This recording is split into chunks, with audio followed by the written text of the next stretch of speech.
Done. Let's go on. Delivery today too, I forgot. Haven't called me yet though. Ooh, right.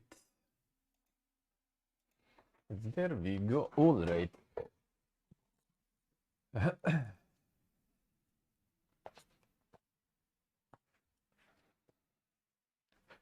Alrighty. There we go. Oh, there we go. 1 second. The chat not loaded fully. What is this? What is this?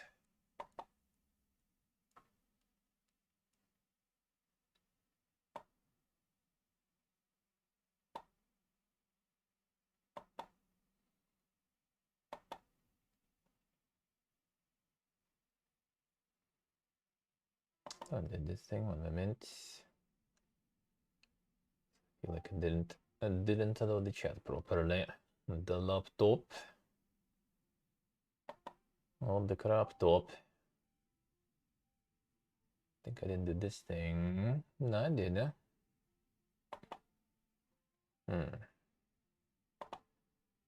I like miss some. Just saying like welcome to the chat room all the time. Oh, that's this stuff, dude. Well, you know work. Well, you know work. Missing messages there. Let me see. I think it does. That is pretty big, yeah. You didn't load some of them. Didn't load some of them. Is it always some?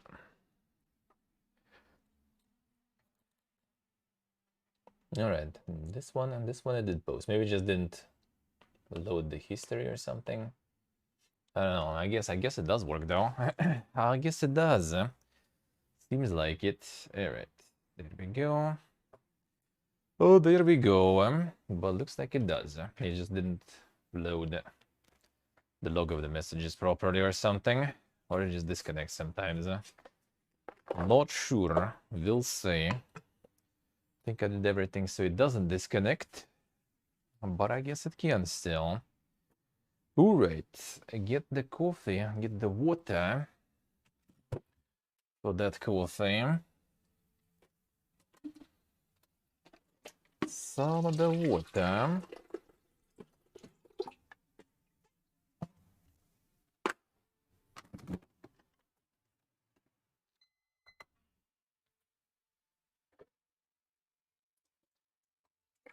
You.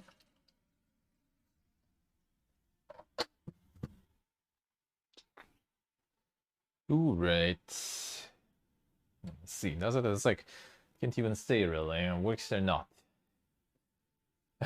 Can't really even say. I'm not sure if it disconnected or not there. Not sure why. Usually because of the conflict of Wi-Fi adapters in the laptop. That's why I turned one off. And it is off. So we'll see. Hopefully we'll be fine. Ooh, right. I'll get some of that coffee. A little bit of the coffee. There we go. Oh, there we go.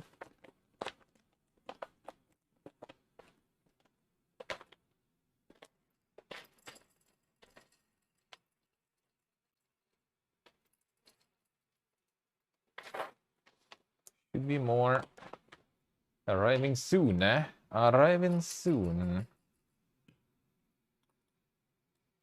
I was like a call actually.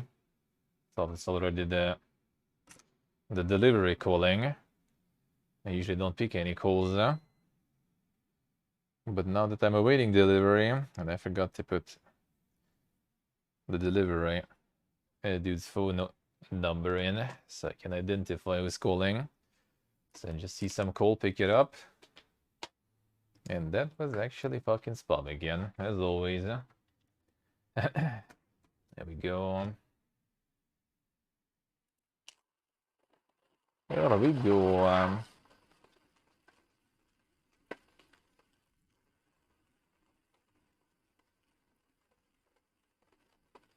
Can see who?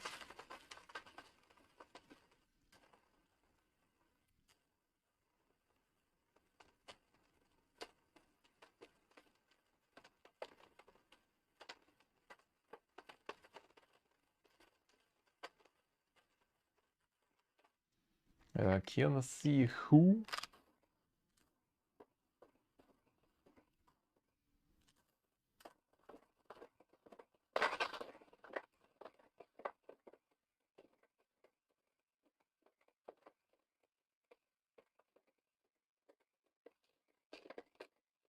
Yeah, right, there we go.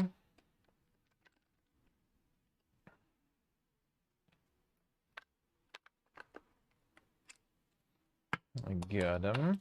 Still do have some milk there. Let's get the other press then.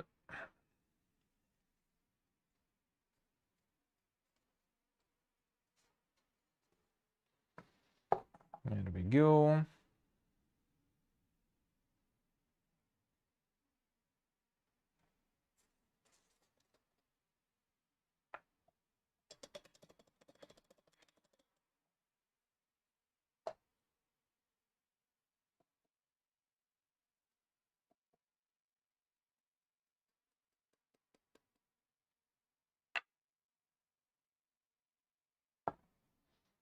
Alright, I get some chicory too. Because why not?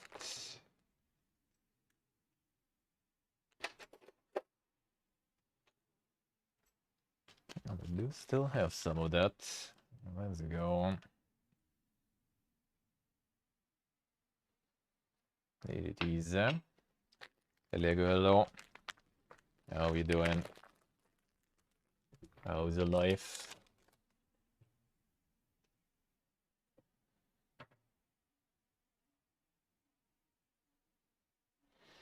I hope I didn't miss anything in anyone.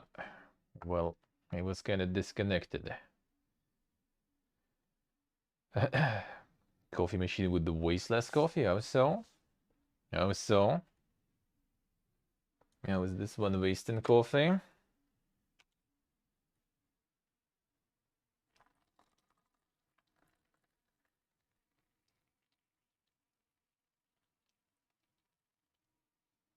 Yeah, technically pretty much all the devices you use, they more or less use the same amount of coffee. So yeah, I'm not sure if you save anything by some fancy coffee machines.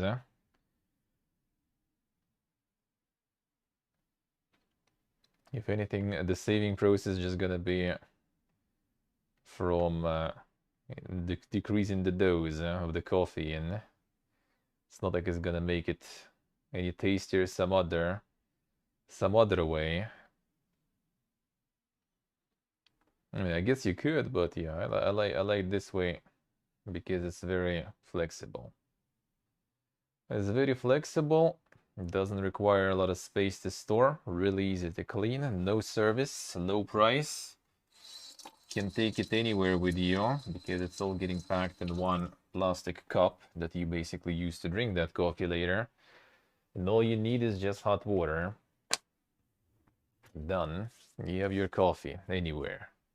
Like in camping in the forest even, with no electricity.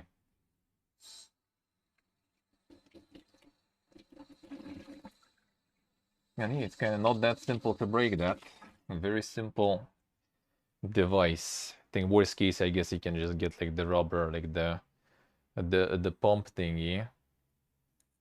They are sold separately. If you know, like the silicone, the rubber gets already too bad there or something. Or just replace some of the parts in general. And the only extra expenses is like filters, I guess, but like $10 worth of filters works, like lasts you over a year easily. Easily.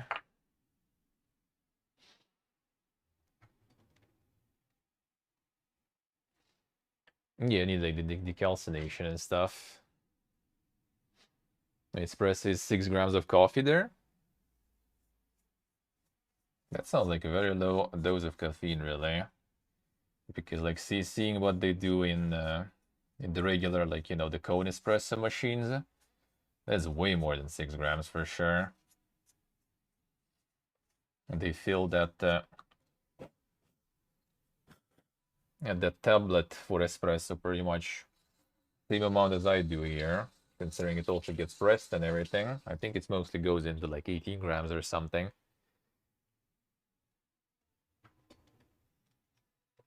But yeah, the coffee machine, but yeah, I already gave it to my friend, like literally, on Wednesday. Freed the space and everything. In a good day, hello, sir. But I mean, if you have money to spare and stuff, why not? I guess. Why not?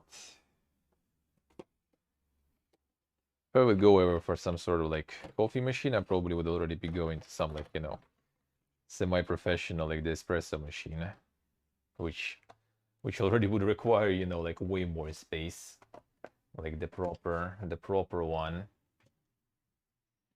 That one I wouldn't mind, but yeah, that's already like commercial tier stuff. To be honest, if you live alone, doesn't sound like a good investment.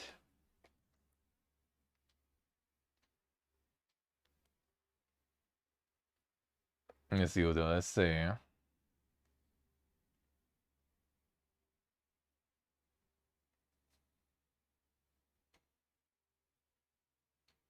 Alright, so now let's see which articles can we have for today. Something interesting to read.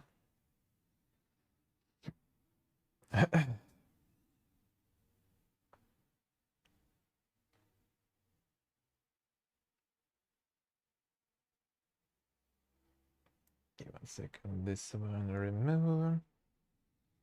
A duplicate. Alright, let's do, since we did some cozy stuff, might as well, I guess. Let's do this one. About some cozy stuff. Alright.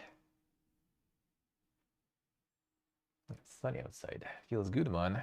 Feels good.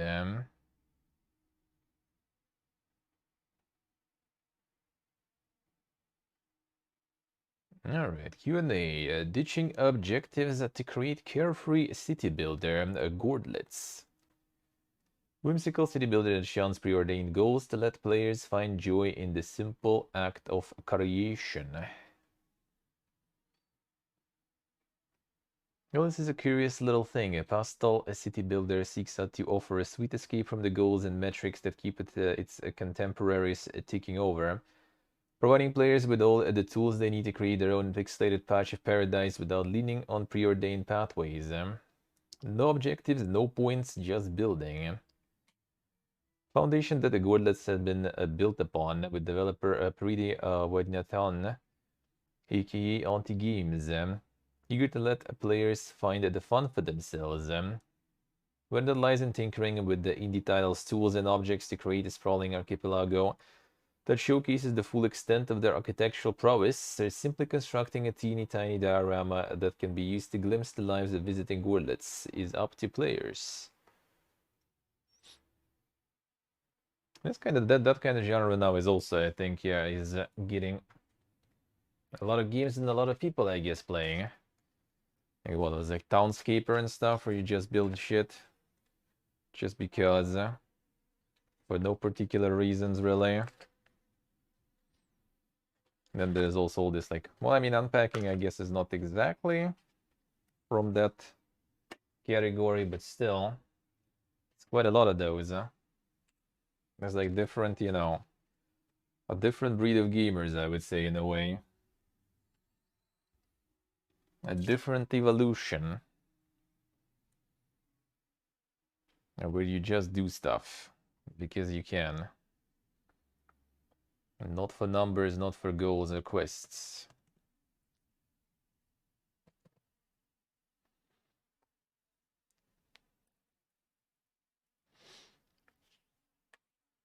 Usually doesn't really get me that excited for those, huh?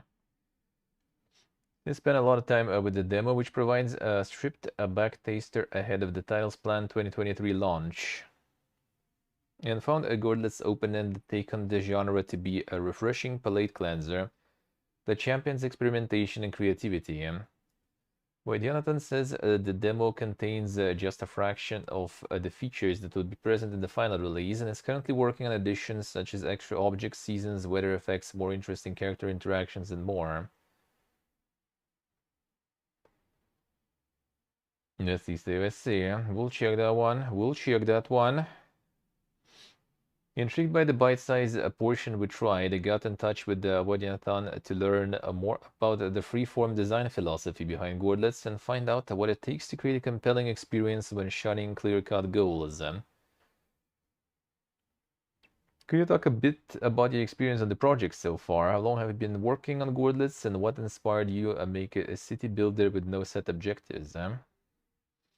Been working on Gordlets for about a year now. I'm actually working on this game on the side of my full-time job as an aerospace engineer, son, where I write flight software.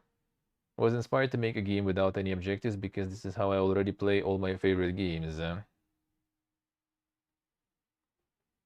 Put hundreds of hours into Stardew Valley, but I haven't finished the community center even once because I spend all my time rearranging my farm and fishing and doing other things that don't actually move the game forward. When I was younger, I would play a roller coaster tycoon for hours, but would only ever play in sandbox mode because I was just curious to see what the little NPCs would do. Want to make a game that just focuses on the narrow slice of gameplay that I gravitate towards, and does that small feature set really well. I guess kinda how I somewhat do it, but now I kinda need those numbers to motivate me, sorta, I guess. I need this, like dopamine goes brrr.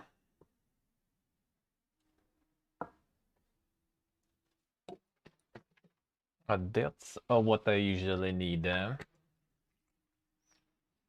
Press the button and get the dopamine. Rearranging the farm with Stardew, yeah. Like, I kind of can gravitate into that kind of gameplay overall. Like, in MMOs grinding, for example, right? Like, I can just do the same shit for a while. If that might be MMO, just that I kind of, like, know already that I will quit in, like, a month or something. All these numbers and stuff, they don't really matter too much. But I still kind of need them. Still need them, to get into that process. Can't really do it just for the sake of it. I still need some of that. Started like everything melting or something there. Some snow falling or whatever, I guess. The sun. All right.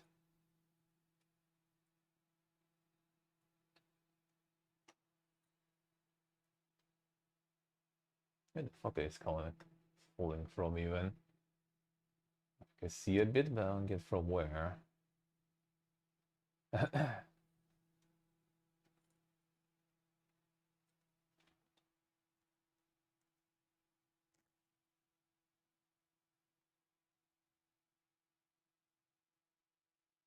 It's already spring's coming, I guess.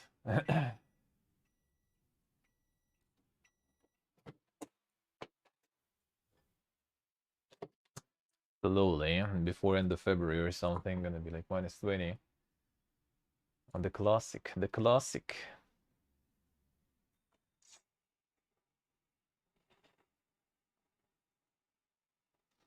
There, Steve, there. I'm hiding it from you.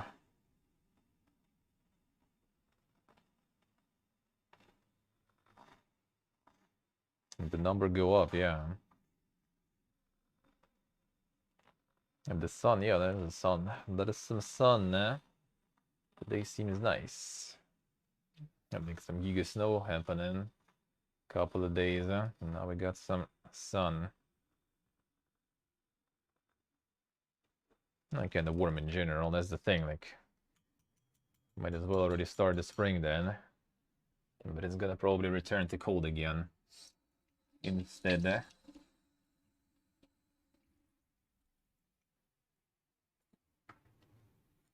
And then instead of getting the spring, like gonna have some like cold March or something. Not sure yet though. I haven't seen the forecast for that. Long terms are usually kinda very scuffed anyway.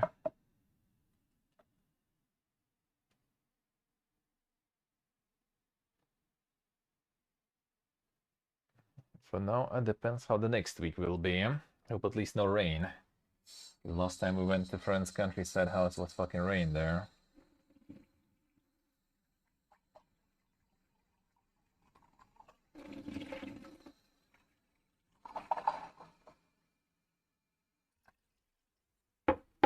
Alright. Hopefully it's gonna be at least snow this time. Which will be on next week. No, wait. Yeah, no. Yeah, next week, yeah. Oh, next week already. Some countryside housing, eh?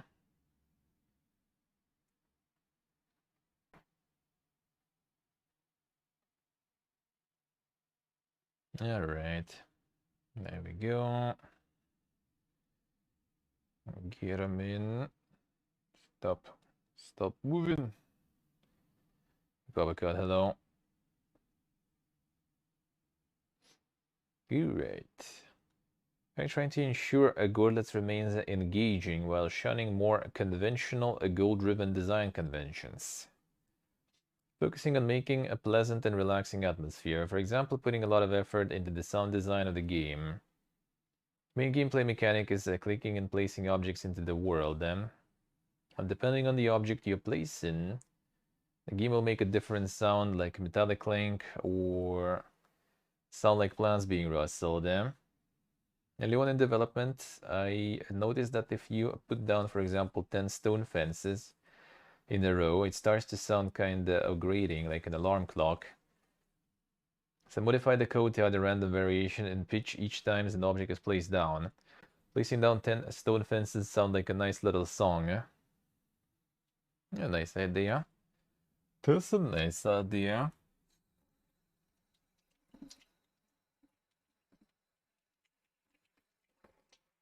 Alright, one sec.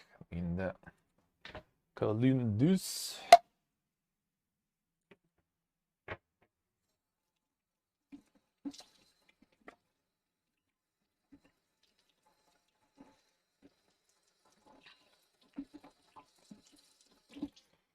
Alright, done.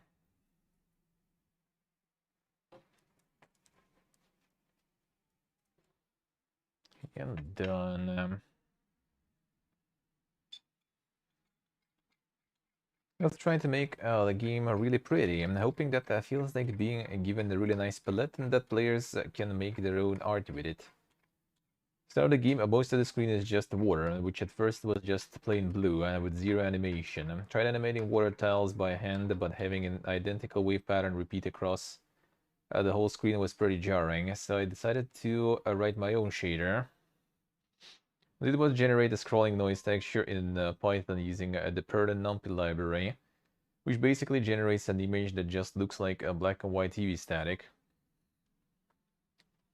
The Perl noise. Took the parameters and tested out different types of TV static until I found one that looked right.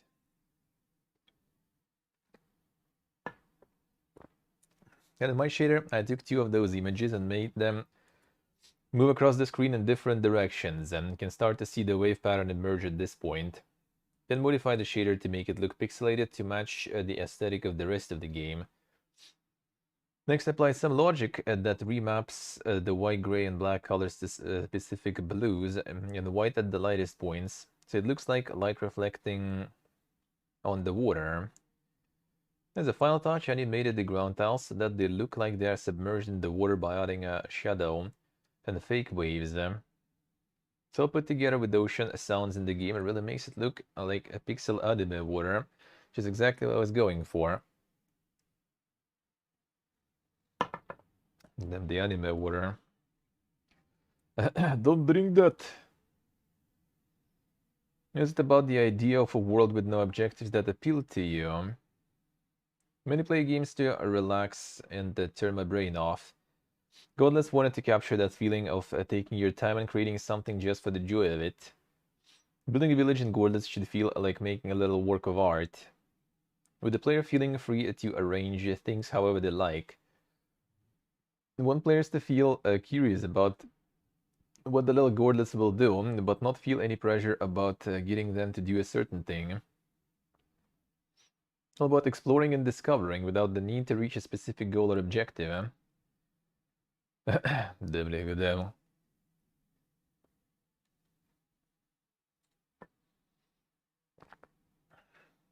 No, it seems like there is. There are like shaders and tiles like this, but when you have like a full screen of water without anything else, and then you start placing things in, right? But first it's just like full screen, and when it all kind of like moves in the same pattern and everything, it just kind of like looks weird. So I guess it made like some logic that just kind of like makes it a little more different across the screen. The most challenging aspect of development so far as achieving that specific goal is concerned. The most challenging part of this has been making the art. I have prior experience with making animated pixel art, and it has taken a lot of time to create the art that looks cohesive. When I'm stumped on how to draw or animate something, I scour the internet to look for existing artwork to use as inspiration, and then study and modify that I find until it looks like what I was picturing. Example for the Gordlet walk cycle, I started off by downloading this animated skeleton sprite, then isolating the legs, and then tweaking it to fit the isometric projection of the game. Finally replacing the entire body with the purple gourd. And that all in a year. That's quite impressive.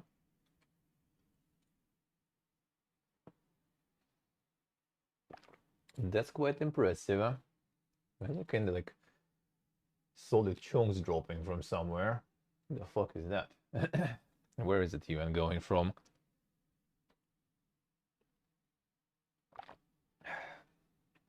Like ice or something, already not the snow even.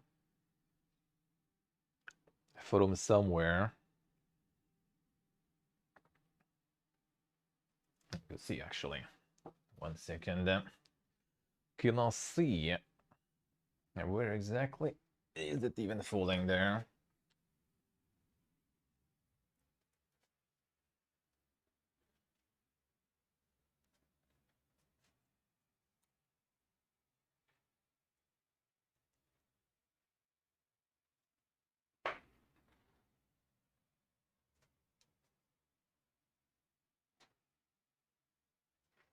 Oh shit, I can see why. It's fucking warm in the balcony. Like sun is actually already, you know, sun is already quite warm. Standing there in the sun. Feels quite warm already.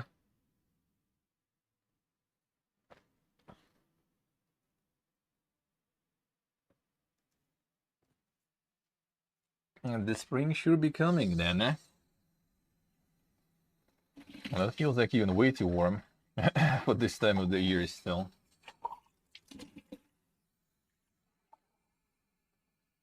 A very intensive sun, which is, I mean, kind of peak time, I guess, for that.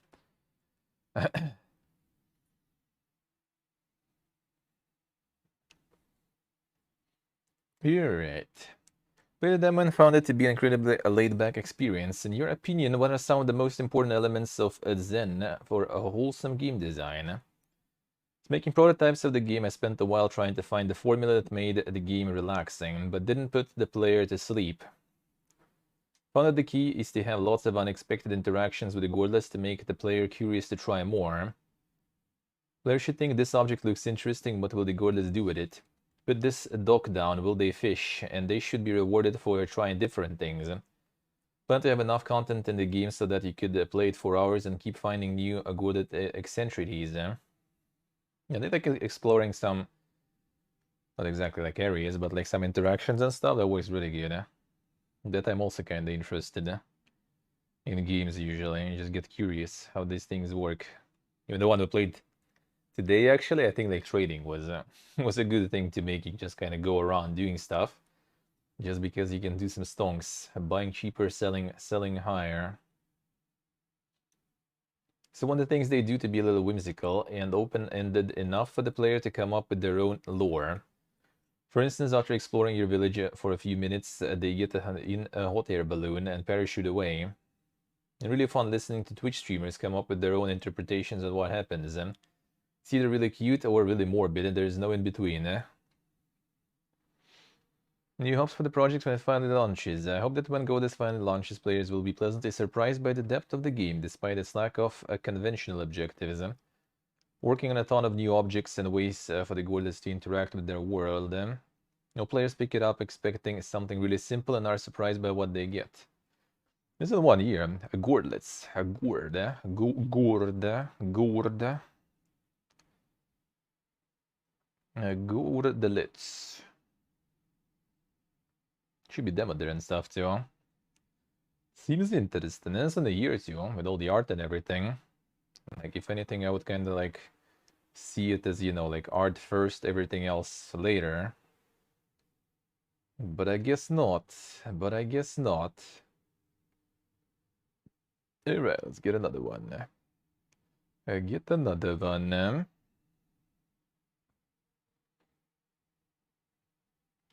I'll mark this one as a red. There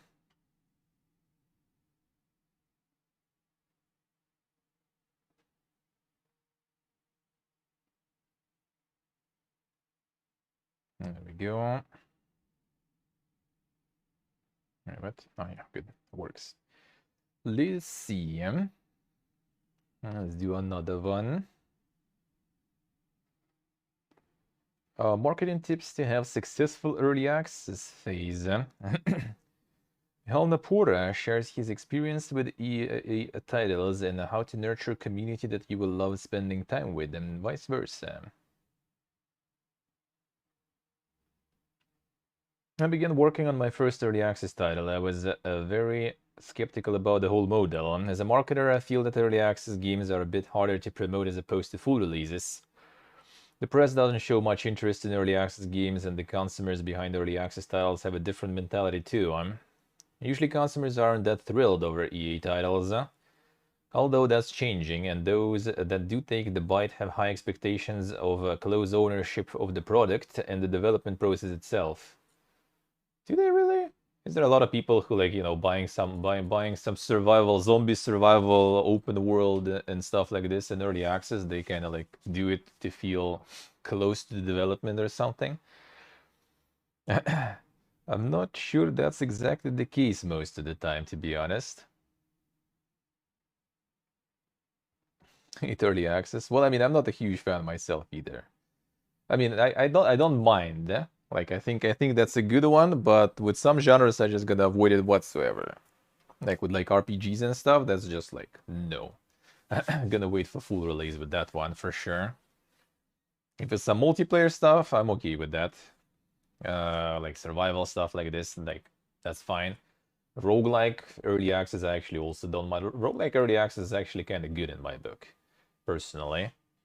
Because it's just kind of like, it already has like the whole loop in, right? Like everything is in, and then like the deeper it goes in development, the more content being added. So you kind of like did some runs, tried everything, boom, new content just because it's early access, it's constantly updated, right?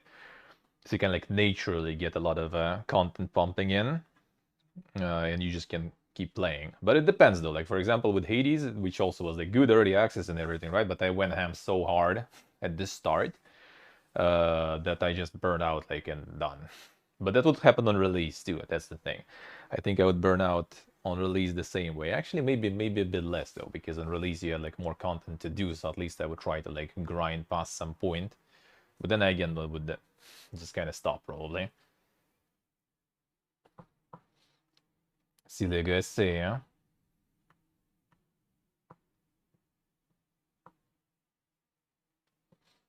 No, the story center stuff, yeah, I don't like that. Even though, like, I guess it might be fine in chapters mode. So you have like, full, completely finished chapter with everything in. You finished it and done. The next is gonna be new chapter.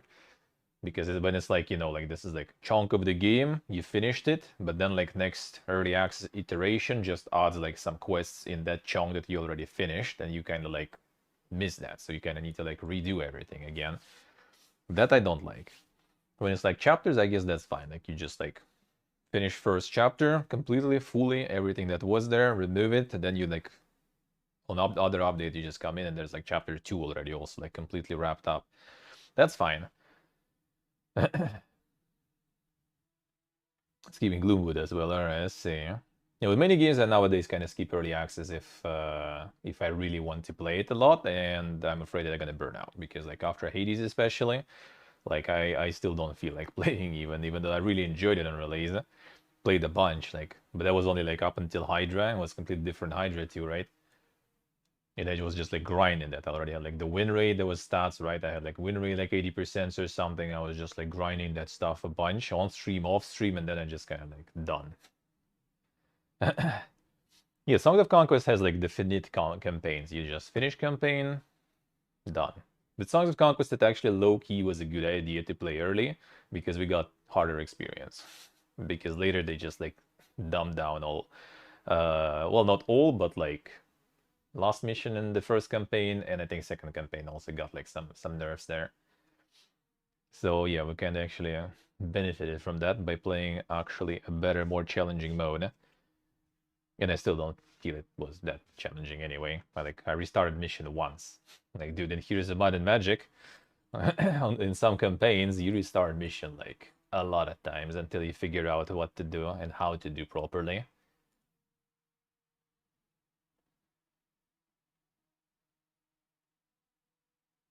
Yeah, pretty much, pretty much. So I was thinking about, isn't Baldur's Gate actually doing the chapters though? Like you finish now, and then it's gonna be like more story stuff unlocked, so you just kind of hop on that. But yeah, I still do this. So the RPGs I try to anyway. Like even if it's like a good chapter model, I still try to. At best, I can play for one stream, right? Like First Look Friday, just to see how it is, just to show people how it is, and then I just kind of like, all right, I'm out until it's fully out. Like with Atom Through the Grad, right? Which I also need to play. I did check it when it released in early access, then I kind of was out. Now it's already fully released, so I should get in there and give one chapter and work on the rest. All right.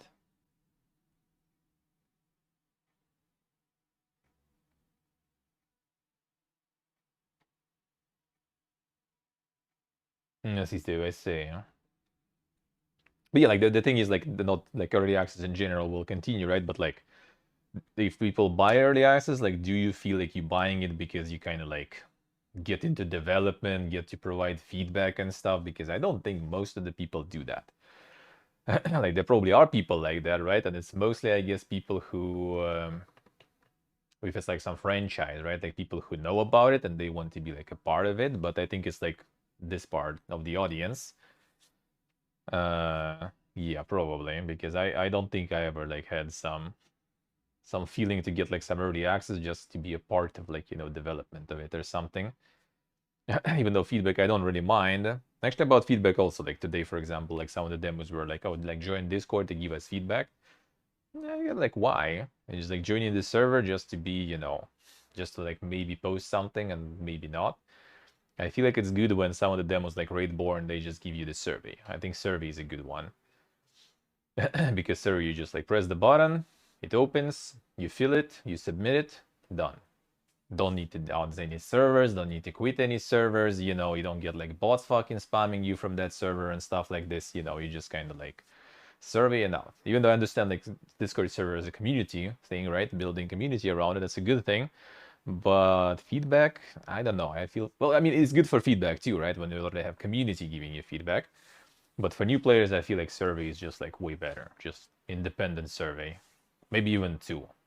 Like make like multiple buttons. Like if you don't have time and just like quick one. Just some like general important information. And then if you like feel like giving more information, like more detailed survey. And then like you can also join Discord and like chat, you know, post feedback there directly. I think that would be even better, like the tiered thingy. See soccer, right?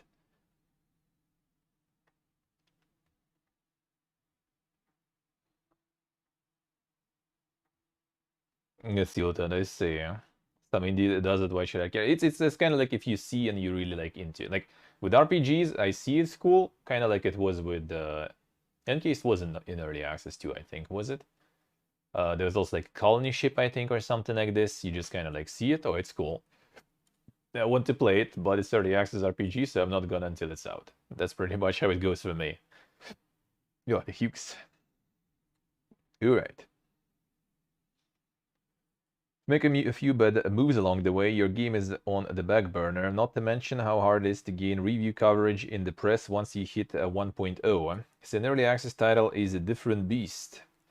Now after working on a few early access titles, Dinkum, Inculinati, Medieval Dynasty, and a few more, I feel like early access is a fantastic model that can help build a strong community and a great final game. Sure, it's not for every game type, and some of the drawbacks are still there, but it's a viable option if the game is right. One thing that is certain is that if you don't plan your communication right, it can lead to doom even before your game comes out. Without a proper communication plan, you might be plagued with negative reviews, you might create an impression that you are a cash grab, and you might make people think that your game is dead, even if it isn't. Oh, dude. Perfect example, because today I was checking the Nobody the Turnaround, right? If they made some updates, like what's happening with the game. And there's no updates. And like the recent reviews, mostly negative now. I'm checking is like abandonware, don't bother, leave. Even though you can buy it though, so it kind of like doesn't make any difference. But like coming back from that, like they, for example, like return, right? They put game on sale again, they patch it out, but a lot of those people, they already kind of quit. Like you're not gonna double check. Maybe if like some banner will show up like, oh shit, this game updated, right? They're gonna go check it, maybe play it, but how many will go and change the reviews? They maybe already forgot that they had a review there, right?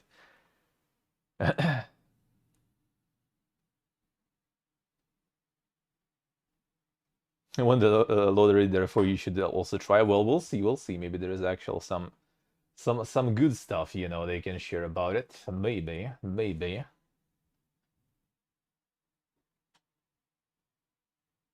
See, secret, they say, yeah. A game still feeling incomplete with all the future DLCs and season passes. I guess in a way, yeah. I guess in a way, or rather just play complete edition. Somewhat true, yeah. I do agree. I do agree.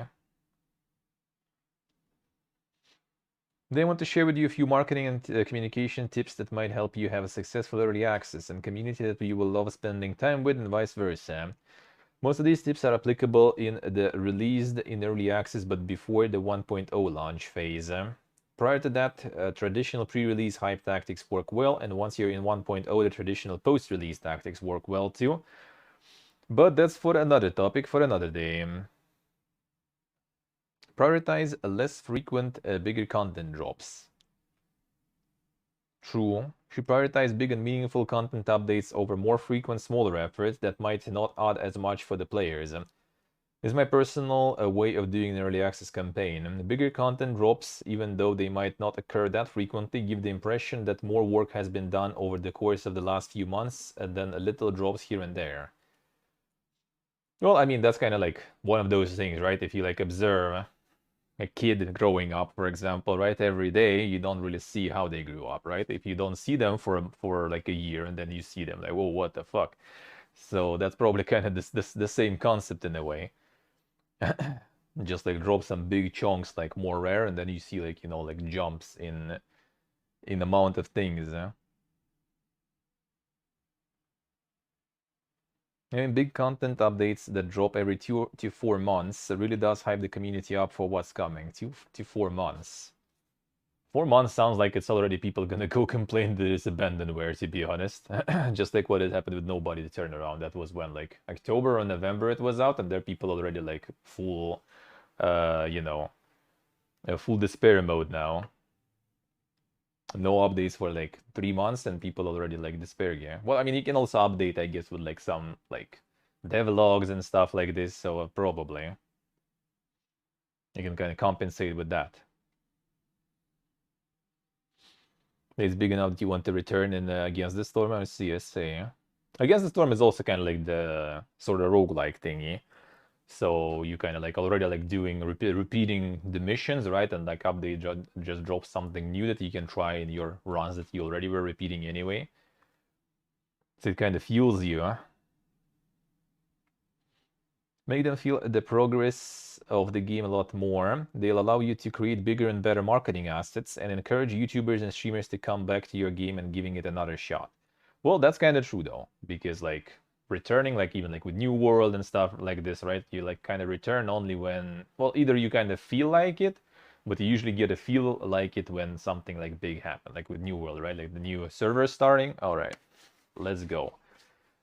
We need to do it. We need to do it.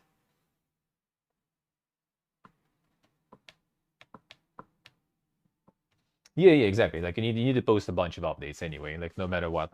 Like regular devlogs and stuff, I think are really good to create like some sort of visibility that you do something. That's in general kind of like nice thing to do, like giving some sort of updates and everything on what's happening. Hey Blaine.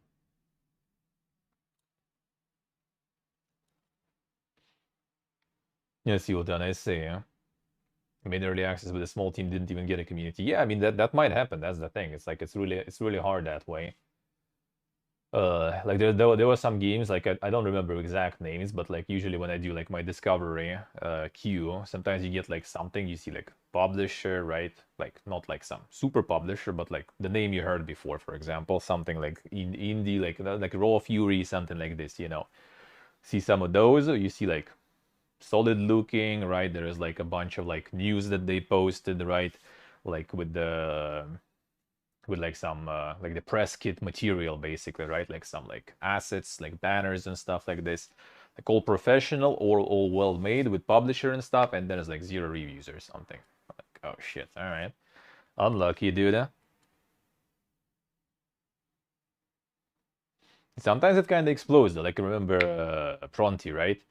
Like when I played it, I got the review key and I played it. It was an amazing game, right? And when I was playing, there was like 30 reviews or something, which is, I mean, kind of already somewhat big, but it also was like, I don't remember who was the publisher there though, but it was like really good. It was like a really good game, and it was like visually appealing when you see like, the trailer and everything. And it was very cheap too, I think, when it just started, at least regional price. And then after some time, just like, whoop, we just went ham. Like I don't know how much it is now, but I think they went quite good now. So maybe also like some streamers found the game and played it or something, and it's just kind of like exploding. Let me see.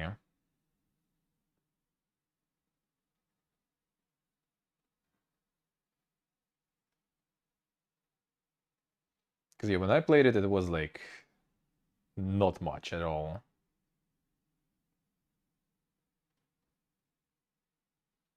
Yeah, now it's like 500 almost reviews already. That's way better.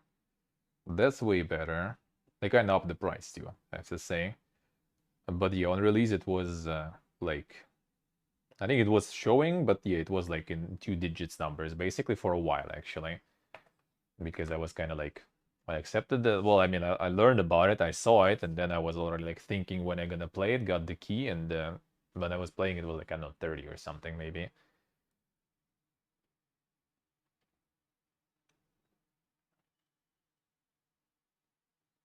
It'll also help you create a well-oiled content machine, but more on that later. Occasional spontaneous gift means the world. And last time you got a gift out of nowhere, how did it make you feel? For this article's sake, I hope it felt great, ecstatic even. A small gift brought a smile to your face, then a little in-game content drop for your community can also do you a world of good. These don't have to be big updates either. Perhaps a few cosmetics like outfits, decorative. Well, so basically that's kind of like the filler between the big drops. You need to do some. You give some small updates. All right. It makes sense. It makes sense. But they actually like speak not just from like communicating stuff, but also like doing some like little drops in game still. First few weeks matter the most to be in the green. Just for the head. There's nothing worse than having your early access titles new user rating in yellow, meaning it's below 70% positive reviews, and that rating creates confidence in your title. So even though you are bringing out a somewhat unfinished product, it doesn't mean that it should be full of bugs that you will polish up later. People still expect a playable product with some content. And if there are complaints or questions coming through, communicate with your community and respond to negative reviews with help and compassion where applicable. Write Steam updates that tell people what you're working on, and if you can, patch those bugs as soon as you can. If you invest a bit of time, both from a production comms point of view, in your first few weeks of the EA release, you will build yourself a lot of trust with your player base. They will help you get in the green with those Steam reviews, and after all, perceptions are everything. And try to have your first big content update planned 5 to 7 weeks after release, which could also coincide with the sale to attract more players. Let's see.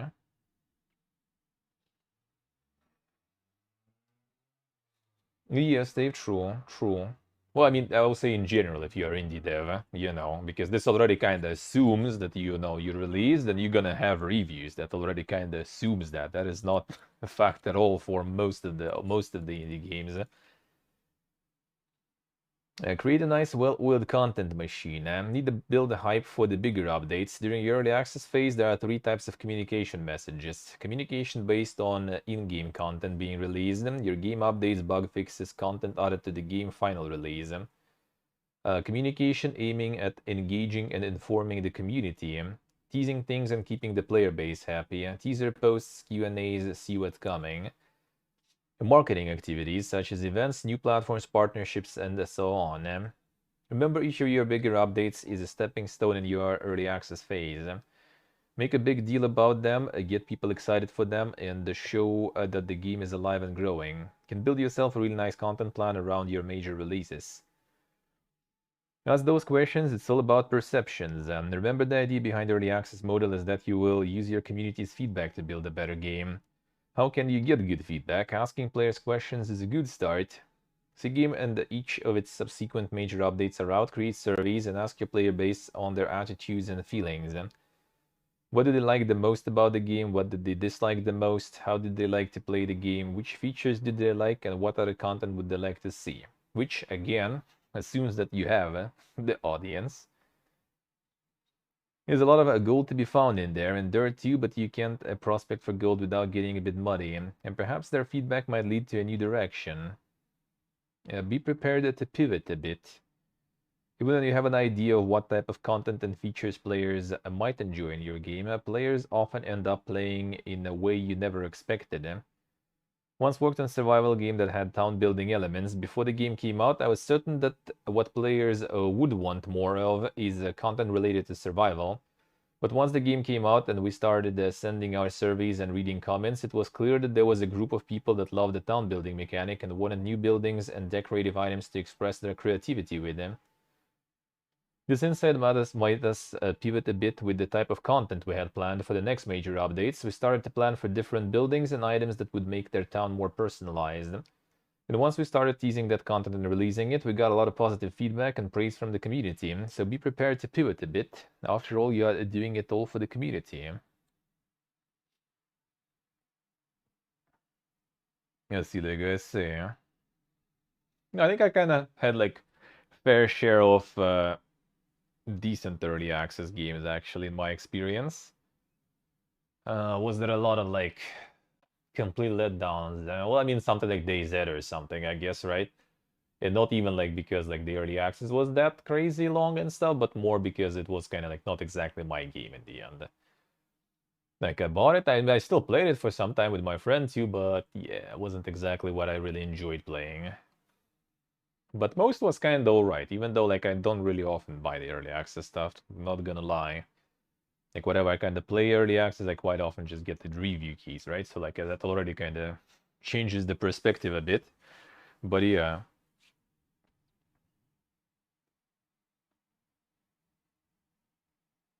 Don't be a slave to your game. There's one thing that you take from this article, take this. Don't be a slave to your game. Set boundaries both with yourself and with your community. If you start working weekends to release new minor bug fixes and updates weeks after release, then guess what? People will expect this to be the norm. Top of burning yourself out, players will think you abandoned the game if you then make fewer updates and everything can go downhill from there. Same applies to general communication to your players. If you don't set boundaries, that a comms crunch of yours will become the norm. Set boundaries so that your community will know that the devs are at time off on Saturdays and Sundays and will come back to queries on a Monday. No one needs to know that you will fix a bug on a Sunday. They can wait. Sometimes forget that we only make games. We are not saving species on the brink of extinction. Not surgeons that need to be on call, or we are not soldiers in occupied territory protecting their homeland. What we do is only a video game. Relax, set boundaries and expectations so you do not mentally and physically crash and burn to the ground. Which for some people, they may be not saving the world, but they're saving themselves, making that game, because it might be their only source of income and not a very reliable one. A few tips will be of some use to you if you keep your community informed, be transparent, and be genuine. The trifecta of good communication, you'll be fine. The thing you can do is remain quiet, because players then fill in the blanks with their own stories and explanations. Once that happens, you can never know and control what they will come up with. Make sure that your communication comes from an honest place. Guaranteed that if you do that, people will feel that too, and you'll be on the way to having a fantastic community for a game that you will love to work on for many more months ahead. Good luck and go for it. Well, I mean, kinda a lot of truing for sure, but also not exactly like, the revelation. Not exactly a revelation. Like a lot of problems for people coming not from those things. The updates and stuff like this, it's quite often, the problem is from the fact that like no one actually is making those reviews, leaving those reviews, giving that feedback, and playing the game. That's like the important stuff. Like it speaks about marketing, but it's like the marketing, not even like marketing. It's like more kind of like how to work with your already existing audience. Like it doesn't say how to, doesn't really help with selling it, your early access to people. It's more about how you already process the acquired audience, which is, I mean, also important. But I think the main struggle people have mostly is with acquiring that in the first place. All right, let's get to the PC and let's check actually nobody to turn around and see how it works. Ooh, the brightness today, the sun. Because yeah, that's a good example what happens when you are silent on communication for like a couple of months really.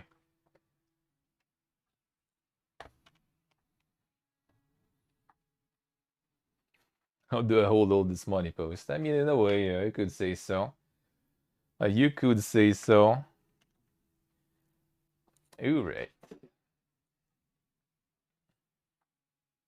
Yeah, because nobody to turn around is a good example what happens.